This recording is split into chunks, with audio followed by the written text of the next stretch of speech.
"Don't you dare come back until you apologize to your sister." My mother's voice cut across the backyard so loud the whole party went quiet. I stood there near the folding tables in my army dress blues, while somebody's kid dropped a paper plate onto the grass. Country music still played softly from an old speaker by the patio, but nobody was listening anymore. Everybody was staring at me. Mostly my mother, and my sister Melanie. The crazy part is I almost didn't even go to that party. I'd been awake since a little before 4 that morning.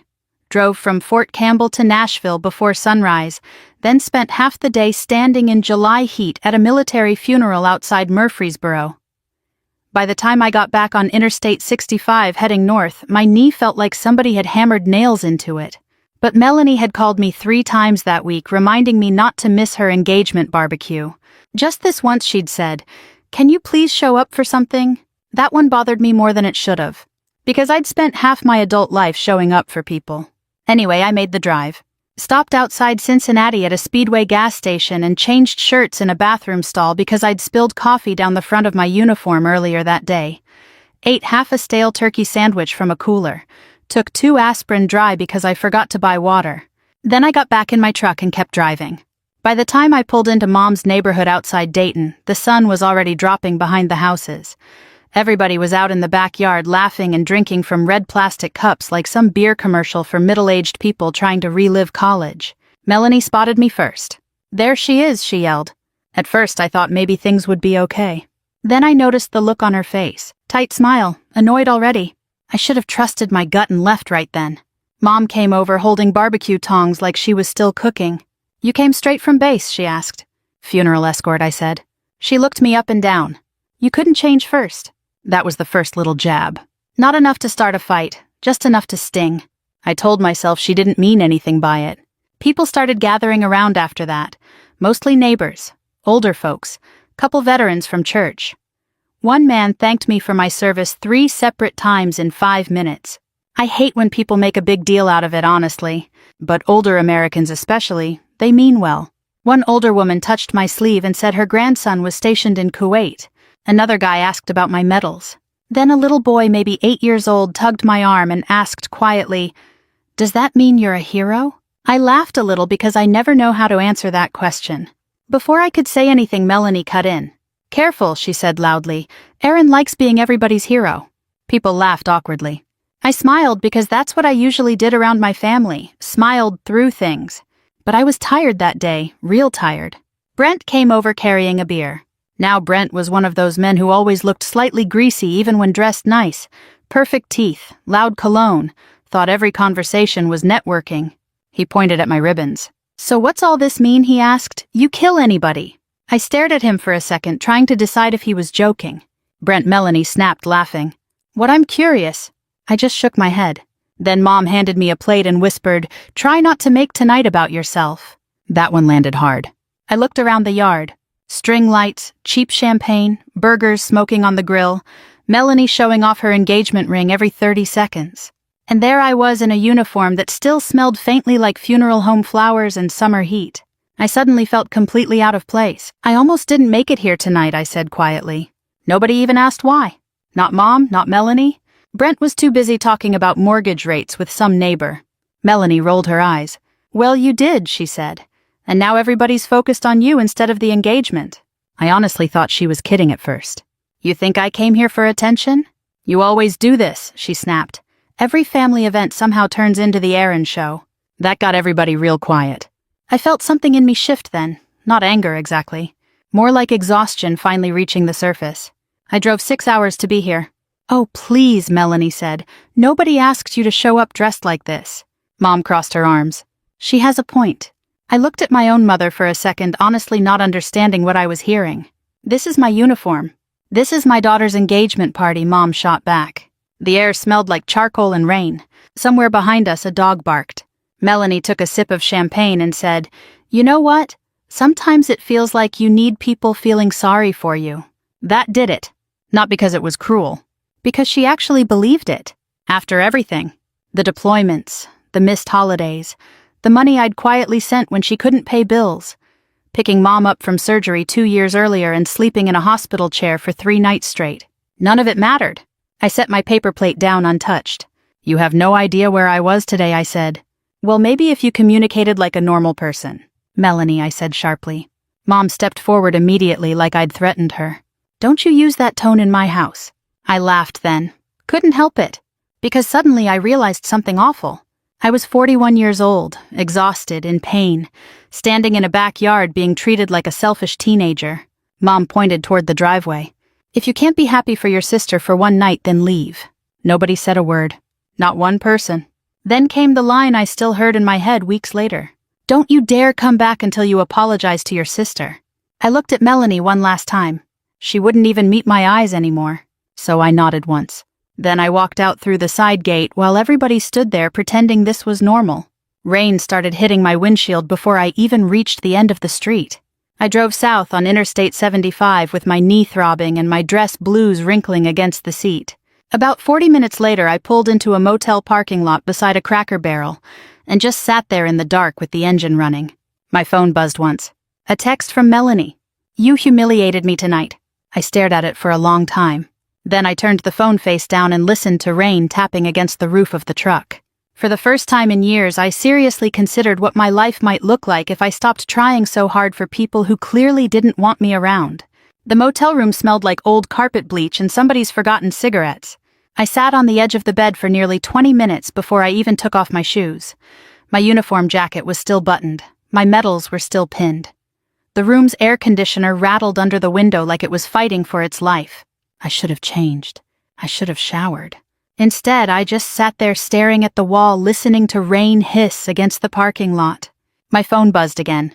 Mom this time. You owe your sister an apology. I almost laughed. Not because it was funny. Because if I didn't laugh, I was going to fall apart. That morning I had stood beside Corporal Danny Ruiz's casket, while his mother clutched a tissue so tightly her knuckles turned white. She was 76, maybe 77 small as a bird, wearing a navy blue church dress and orthopedic shoes. Danny had been one of mine. Not by blood, not officially, but anyone who has served knows what I mean. Years earlier outside Kandahar, an explosion took out the front vehicle in our convoy. I remember dust so thick I couldn't see my own hands. I remember shouting medic even though I was the medic. I remember my left leg folding under me and thinking, well, that's not good. Danny dragged me behind a concrete barrier before I even understood I'd been hit. He kept saying, stay with me, Calloway. Don't you make me explain paperwork to the lieutenant. That was Danny, even scared he was annoying. Later, when we were both stateside, he sent me Christmas cards with terrible jokes written inside. When his cancer got bad, I visited him at the VA hospital in Louisville whenever I could. The last time I saw him, he was thin as a rail and still trying to flirt with the nurse. He grabbed my hand and said, Aaron, I need one thing. Anything I told him. If Mom has to take that flag, I want you there. Full dress. She trusts you. I told him I would. So that morning I stood in full uniform while taps played, and Danny's mother stared at the folded flag like it weighed 1,000 pounds. When I handed it to her, she touched my wrist and whispered, he said you'd come. That was why I wore the uniform. Not for attention. Not to steal anything from my sister. I wore it because a dying soldier asked me to. And because his mother deserved to see that promise kept. By the time I got to Dayton, I'd been awake close to 28 hours. My knee had swollen so badly I had to loosen my boot at a rest stop. My head hurt from gas station coffee and grief. But I still went. Because Melanie was my sister. And because stupidly I kept believing one day my family would notice the difference between duty and showing off. I finally unbuttoned my jacket and hung it over the motel chair. The chair had one wobbly leg and a stain I didn't want to identify. Then I sat on the bathroom floor and cried. Not pretty crying either, the kind where your whole chest hurts and you're embarrassed even though nobody's there. Around midnight I opened Facebook.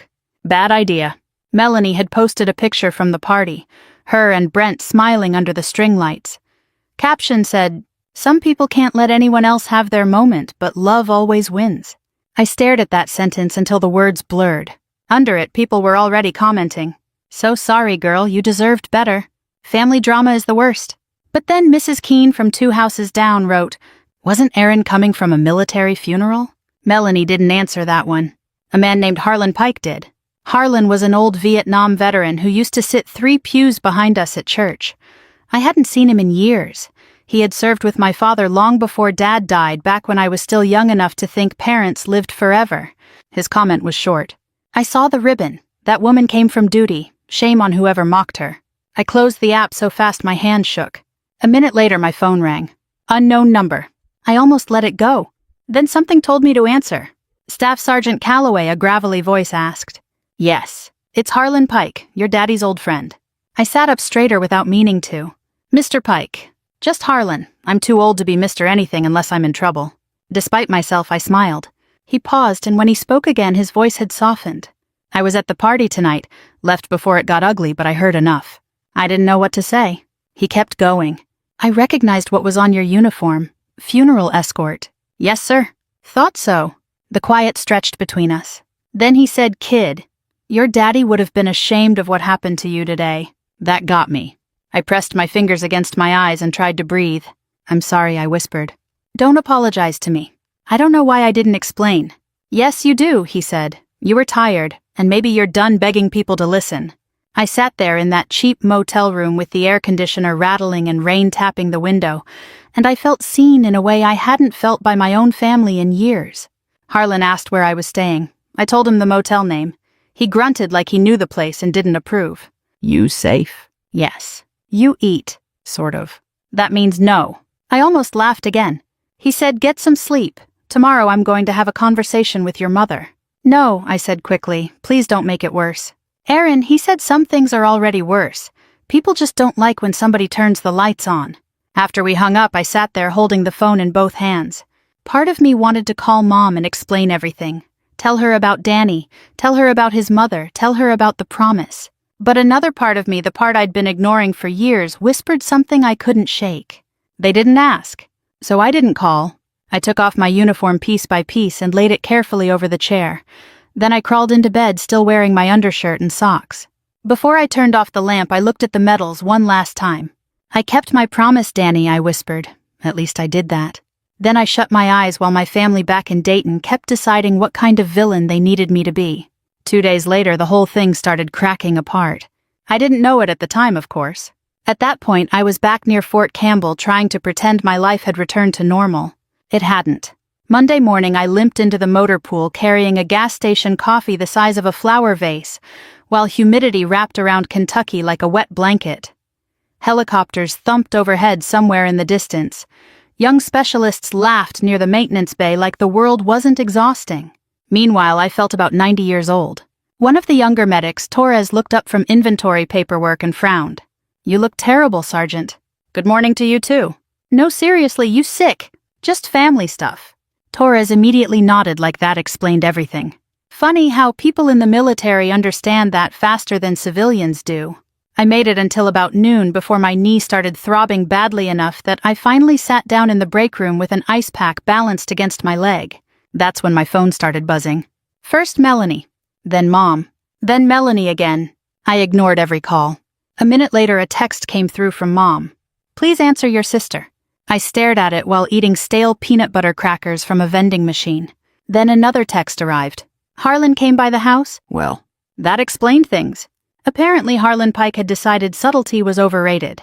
Later, I found out he'd shown up at Mom's place around 10 that morning wearing faded jeans, a Vietnam veteran cap, and the expression of a man prepared to ruin everyone's day. According to Melanie, Mom had actually smiled when she opened the door. Harlan, oh my goodness, come in. He stepped inside, looked around at engagement decorations still sitting everywhere and said, I'm not here for cake, Carol. That apparently changed the mood immediately. Melanie told me later she was standing in the kitchen when Harlan asked one simple question. Do either of you know where Aaron was before this party? Mom supposedly crossed her arms. She never bothered explaining. And Harlan answered. She buried a soldier that morning. That shut the room down. He explained funeral escort duty slowly like a teacher talking to people who should already know better. How the escort officer stays in full dress uniform out of respect. How the family notices every detail. How those ceremonies stay with you afterward whether you want them to or not. Then he looked directly at my mother and said, Your daughter drove 6 hours after handing a folded flag to a dead soldier's mama, and y'all treated her like she showed up drunk at a wedding.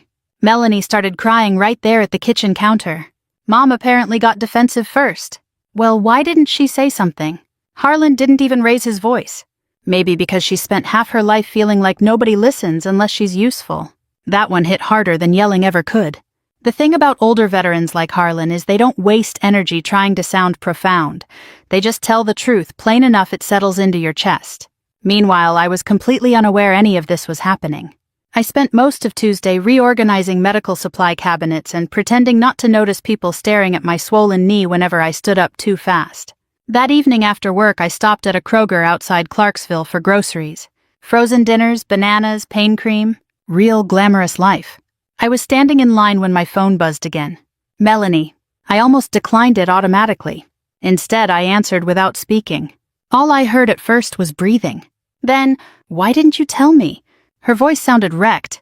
I leaned against the shopping cart slowly. "Tell you what?" "About the funeral." There it was. I closed my eyes for a second. "Harlan talked to you. He said you'd been awake almost 28 hours. Probably. And Danny Ruiz, the soldier?" I stayed quiet. People shuffled around me with carts full of cereal and laundry detergent, while my little sister cried softly through my phone speaker. Finally, she whispered, "Oh my God." I should have felt satisfied. I didn't. Mostly I just felt tired again. "You embarrassed me in front of everybody," she said weakly, almost like she still needed something to hold on to. I looked around the grocery line. An older couple argued gently about what kind of bread to buy. Somebody's toddler was chewing on a receipt. Normal life kept moving. "I didn't embarrass you, Melanie." Silence. Then she said quietly, "Harlan also told me about the rent." "Damn it." I rubbed my forehead immediately. "Forget that. You paid my rent." "Twice," she whispered. "Why would you do that?" "Because you were my little sister. Because Dad died too early and somebody had to hold things together. Because Mom panicked any time money got tight. Because every time your life fell apart, I stepped in before you even knew how bad things were." But I didn't say any of that. Instead, I sighed. "You were about to get evicted." Melanie started crying harder. That was when another voice suddenly appeared in the background. "Brent. Babe, seriously, this is getting dramatic." My jaw tightened instantly. Melanie snapped at him. "Did you know about this?" A pause. Then Brent said way too casually, "I found the payment emails months ago." My grip tightened on the cart handle. "You knew?" Melanie asked. I didn't think it mattered. Didn't matter. I actually laughed out loud in the middle of Kroger. A woman near the gum display glanced at me nervously. Melanie's voice cracked. "You let me trash my own sister for 2 days knowing all this." "Come on," Brent said. "People fight. Besides, Aaron likes being the responsible one." That sentence told me more about Brent than anything else ever had. To him, my service, my sacrifices, all of it was just branding, useful when convenient. Suddenly, Harlan's voice cut through faintly in the background, too. Apparently, he was still there. "Boy," he said calmly, "you got the emotional depth of a parking ticket." Even through everything, I barked out a laugh. Melanie didn't. "What else did you hide from me?" she demanded. Then came the part I hadn't expected. Brent muttered, I used a couple pictures of Aaron online, but that's not a crime." I froze. "What pictures?" Melanie asked sharply. "The military ones. People trust that stuff." That cold feeling settled into my stomach. I suddenly remembered Brent asking me months earlier if he could borrow one of my deployment photos for some patriotic Veterans Day post on his insurance page. I'd forgotten about it completely. Apparently he hadn't. Melanie sounded sick now. "You used my sister's service record to sell insurance." "It's marketing," Brent snapped defensively. Then Harlan spoke again. Slow, flat, deadly calm. "Son, respect ain't a coupon code." Silence. I could practically hear Brent realizing the room had turned against him. Melanie finally whispered, "I can't believe I did this to her." And for the first time since that barbecue, I heard genuine shame in my sister's voice instead of anger. I should have felt vindicated. Instead, I just felt sad. Because once people finally see the truth, they can't unsee what they became before it showed up. Melanie called me 6 more times that night. I didn't answer any of them. Turns out silence makes people uncomfortable, especially people who are used to you fixing everything. For the next week, I stopped answering almost everybody outside work. Mom left voicemails. Melanie sent texts that got longer and messier every day. Even Brent tried calling once, which honestly irritated me more than the rest of them combined. I blocked him immediately. At work, I kept functioning because that's what military people do. You compartmentalize. You tape yourself together and keep moving until your body files a complaint. Mine had started filing several. By Thursday, my knee had swollen enough that Sergeant Morales noticed me limping across the parking lot. "You get that checked lately?" he asked. "I'm fine." "That's military for no, huh?" I gave him a tired smile and kept walking. Truth was, I wasn't fine. I hadn't been fine for a while. The older I got, the harder recovery became. 20-year-old me could sleep 4 hours on a metal cot and still outrun half a platoon. 41-year-old me needed prescription anti-inflammatory pills just to climb apartment stairs some mornings. Nobody tells you that part when you're young. They show commercials with flags waving and dramatic music.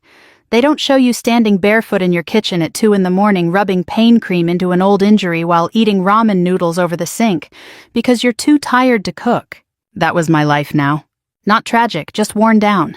One night I fell asleep in my recliner, still wearing sweatpants and one sock. Woke up around 3 with the television glowing blue across the room and an empty pudding cup balanced on my chest like some kind of personal insult. I stared at the ceiling thinking about Danny Ruiz. Then Melanie. Then Dad. Always in that order lately. Dad had been dead 13 years, but sometimes I still caught myself wanting to call him after bad days. He would have understood the military side of things better than Mom ever did. Mom loved appearances.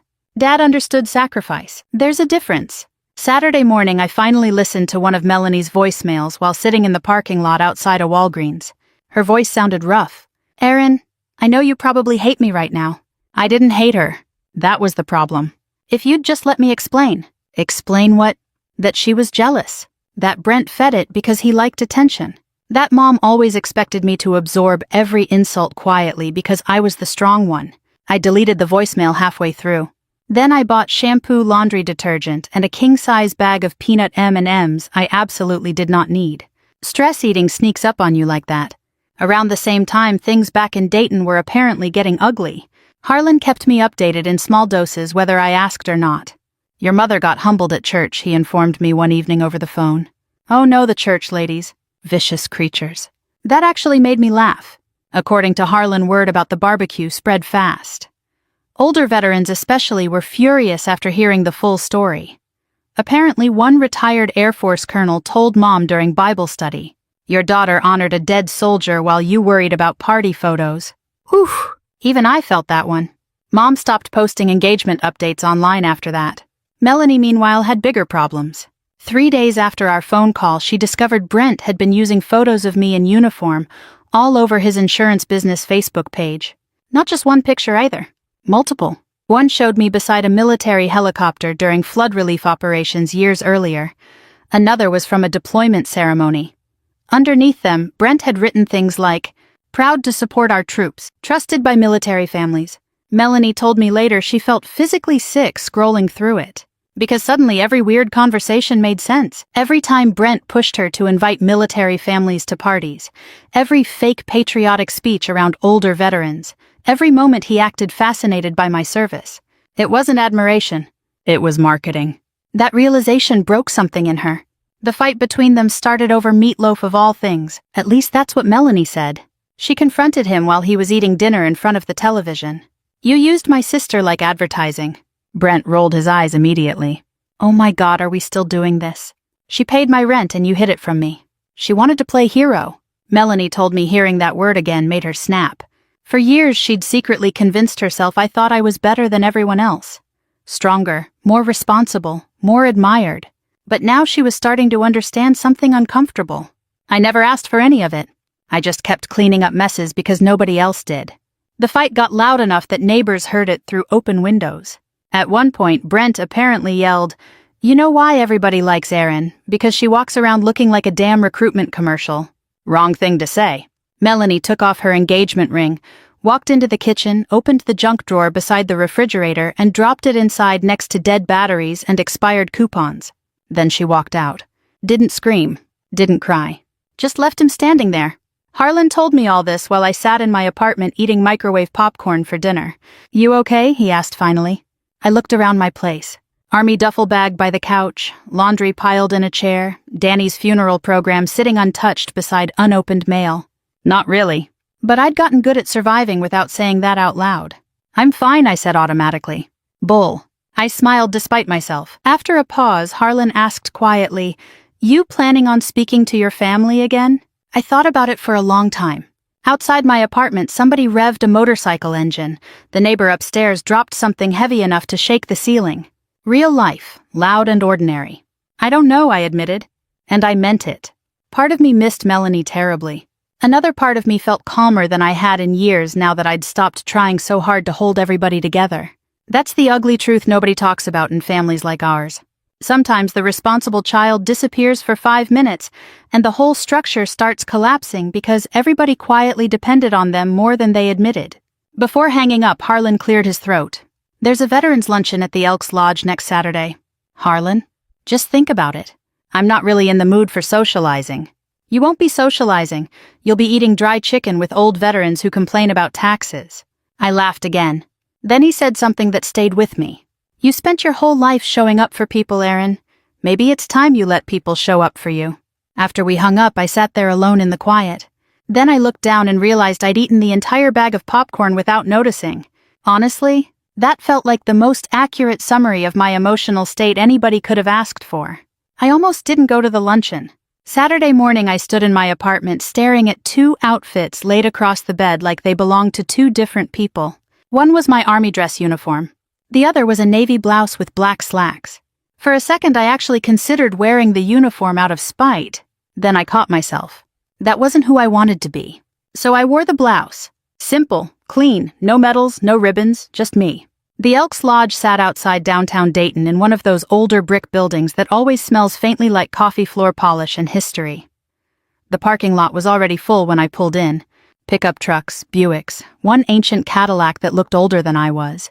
As soon as I stepped inside, I heard somebody yell, "Well, I'll be damned, it's Calloway." A couple older veterans waved me over immediately. That's the thing about veteran spaces. Most of them don't care about impressing anybody. Once they decide you belong there, they feed you too much and insult you affectionately for the rest of your life. Within 5 minutes, somebody had handed me coffee and another man was complaining about knee replacements. Honestly, it felt weirdly comforting. Harlan spotted me near the buffet tables and grinned. Told you there'd be dry chicken. You undersold how dry. That bird gave its life twice. I laughed harder than I expected to.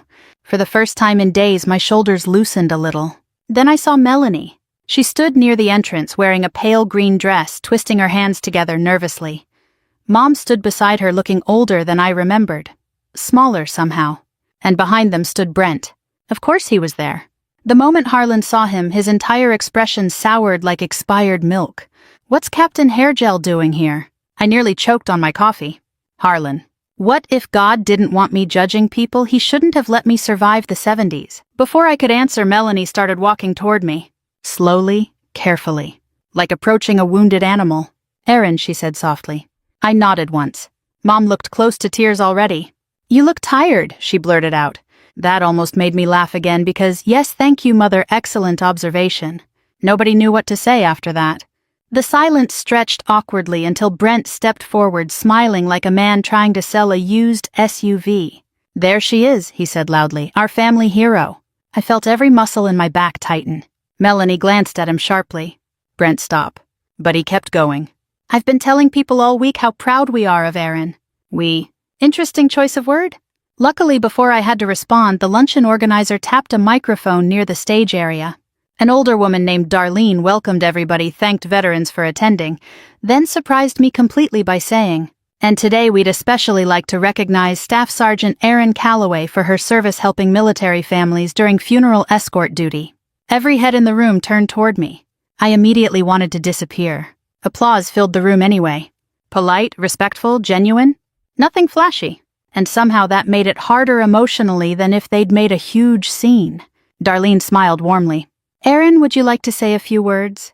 I froze. Public speaking never bothered me in uniform, but standing there as myself felt different somehow. Still, I stood up. My knee complained immediately. As I started toward the microphone, Brent suddenly moved beside me. I'd love to say something too, he announced. Of course he would. Darlene looked confused but handed him the microphone anyway. Brent launched right in. You know, supporting military families has become really important to me personally. I closed my eyes briefly. Not this. He started talking about sacrifice, community, patriotism. Every sentence sounded copied from a truck commercial. Then he actually said, people like Aaron inspire all of us to be better Americans. That's when I noticed older veterans exchanging looks around the room. Not impressed ones either. The kind that say this guy's full of it. Brent kept going. My insurance business has proudly worked with dozens of military. I stood up slowly. My chair scraped loudly across the floor. The room went quiet. Brent glanced at me awkwardly. I walked toward him calm as could be. Then I said, "I think you should stop talking now." Not loud. Didn't need to be. Something in my voice shut the whole room down instantly. Brent forced a laugh. "Erin, come on, I'm just trying to support." "No," I said evenly. "You're trying to use people." You could feel the air change. Melanie looked down at the floor immediately. I turned toward the room instead of Brent. "I don't usually talk about private family things publicly," I said. "But since my military service keeps getting used as marketing material, let's clear a few things up." Dead silence. Even the kitchen staff stopped moving. I explained calmly. No yelling, no dramatic speech. Just facts. How Brent used my photos online without permission. How he asked me repeatedly for introductions to military families because veterans trusted people connected to service. Then I mentioned the rent payments. That one got reactions. Several people in the audience frowned immediately. I looked directly at Brent. "You knew my sister was struggling financially. You knew I helped quietly. And you still let her humiliate me publicly because admitting the truth wasn't useful to you." Brent's face turned bright red. "That's not fair." An older Marine near the front muttered, "Life's rough that way." Couple people snorted laughter. Brent looked around desperately. "Melanie, say something." My sister lifted her head slowly, and for the first time in years she chose honesty instead of comfort. "She's telling the truth." That hit him harder than anything I could have said. He stared at her. "You're really doing this here?" Melanie's eyes filled with tears. "You used my sister." "No, You used her because people respected her and you thought some of that respect would rub off on you." Nobody moved. Nobody defended him. One older veteran shook his head slowly and said, "Funny how some folks want honor without earning any." Brent looked around the room, realizing too late he'd lost it. Not the argument. The room itself. That kind of respect once gone doesn't come back easy. He muttered something under his breath, grabbed his jacket and walked out while 30 people pretended not to watch him leave. The front door slammed hard enough to rattle the windows. Then silence settled again. Mom started crying quietly at her table. I honestly hadn't expected that part to affect me.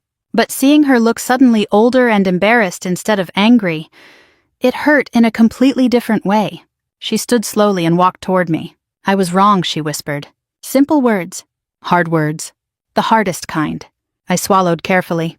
"You embarrassed yourself long before I ever walked into that backyard," I said. She nodded like she knew that already. Nobody clapped. Nobody cheered. And thank God for that, honestly. Real life doesn't sound like movie endings. It sounds like folding chairs shifting across old wooden floors while people quietly absorb uncomfortable truths. A few minutes later, I stepped outside into the warm afternoon air. My knee hurt. My head hurt. But for the first time in weeks, my chest didn't. Then I heard footsteps behind me. Melanie. The second she reached my truck, she broke down crying. Not pretty crying either, full body crying. "I'm so sorry," she said over and over. "God, Erin, I'm so sorry."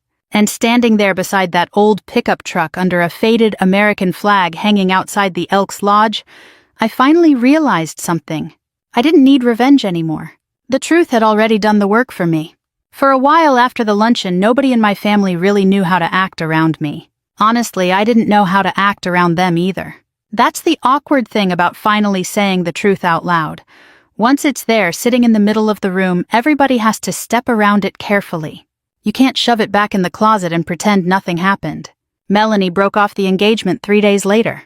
Apparently, Brent tried one last grand speech about misunderstandings and loyalty and how people were turning her against him. Melanie listened for about 5 minutes before handing him a cardboard box full of his stuff, including the framed engagement photo, including the custom golf clubs he kept at her condo. And apparently this part still makes me laugh, including a decorative wooden sign that said, "Family is everything." She leaned it against the box on purpose. When she told me that later, I nearly spit coffee across the diner table. "That's cold," I said. "You trained me well." That was weeks later, though. At first, there was mostly silence. Mom texted me every few days after the luncheon. Nothing dramatic. Just little things. "Saw your favorite cereal on sale today. Hope your knee feels better. Church picnic was hot as hell." That last one actually sounded like her. I didn't answer right away, but I stopped ignoring the messages too. That mattered more than she probably realized. Meanwhile, life kept moving. Because it always does.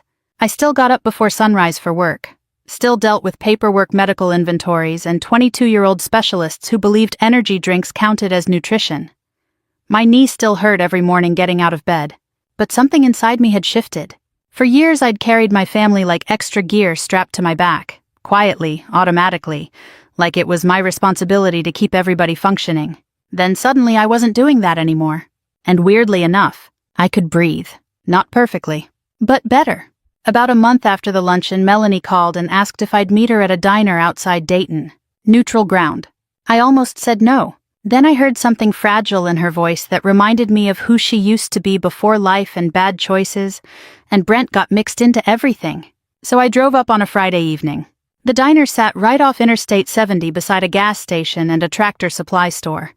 One of those places where the coffee's never amazing but somehow always comforting. Melanie was already there in a booth when I walked in. No makeup. Hair tied back. She looked exhausted. Good. Not because I wanted her miserable. Because for once she looked honest. When she saw me, her eyes filled immediately. I wasn't sure you'd come. Me neither. The waitress poured coffee before either of us even opened menus. That's Midwest diner culture. They assume caffeine first, emotions second. For a few minutes we just sat there listening to forks clink against plates around us. Finally, Melanie took a breath. I need to say this without making excuses. I nodded once. I was jealous of you for years. There it was. Straight and ugly. She looked down into her coffee cup. Dad always talked about how strong you were after you joined the army. Mom depended on you for everything. People respected you when you walked into a room. I stayed quiet. And I think after a while, she swallowed hard, I started needing you to be selfish. Because if you weren't selfish, then I was just cruel. That one landed deep. Because she was right. It's easier to resent someone than admit they kept saving you quietly. Melanie wiped her eyes quickly. When you showed up in that uniform, everybody looked at you like you mattered. And instead of being proud, I got angry. I stared out the diner window for a second, watching headlights pass on the interstate. Then I said softly, I didn't want attention that night. I know that now. The waitress dropped off pie neither of us ordered because older waitresses can apparently sense emotional damage from across the building. Eat, she said firmly before walking away. Honestly, that almost broke the tension more than anything else. Melanie laughed through tears. Then slowly I finally told her everything about Danny Ruiz. The convoy attack. The hospital visits. His mother holding the folded flag. The promise. Melanie cried quietly halfway through the story. Not loud, not dramatic. Just grief mixed with shame. When I finished, she whispered, I thought people respected you because of the uniform. I looked at her. She shook her head slowly. But it was because of who you are. That was probably the closest thing to real understanding we'd ever had between us. Not perfect healing. Not movie healing. Real healing. Messy, careful, slow. Mom took longer. A couple weeks after the diner, I agreed to meet her separately at a small park near Dayton where Dad used to take us fishing. She looked nervous the whole time. Older, too. I guess guilt ages people. At one point, she finally admitted something I didn't expect. When your father died, I leaned on you too much. I didn't answer. After a while, she continued quietly, I stopped seeing how unfair that was. That hurt because it was true. I'd become less of a daughter and more of an emotional support beam holding the house upright. Mom looked out toward the pond. I think I got used to believing you could handle anything. I laughed softly. That doesn't mean I should have to. No, she admitted, it doesn't. We didn't hug. Some stories would force a big emotional reunion there. Real life doesn't always work like that. Sometimes people hurt each other too deeply for clean endings. But before we left, Mom touched my arm gently and said, I am proud of you, Aaron. Simple words. 7 years too late, maybe. Still mattered. A little. These days things are quieter. Melanie and I talk every week or two. Mostly normal stuff now. Recipes, work complaints. Which one of us has worse knee pain when it rains? Mom's trying. I can see that. And me, I'm finally learning that loving people doesn't mean carrying them until your own back gives out. Sometimes boundaries are the only thing that saves a relationship from completely dying. Funny thing is, the uniform never stole attention that night. People just finally noticed the woman wearing it. If you've ever felt invisible to the people you sacrificed the most for, you're not alone. And if this story stayed with you tonight, thank you for listening.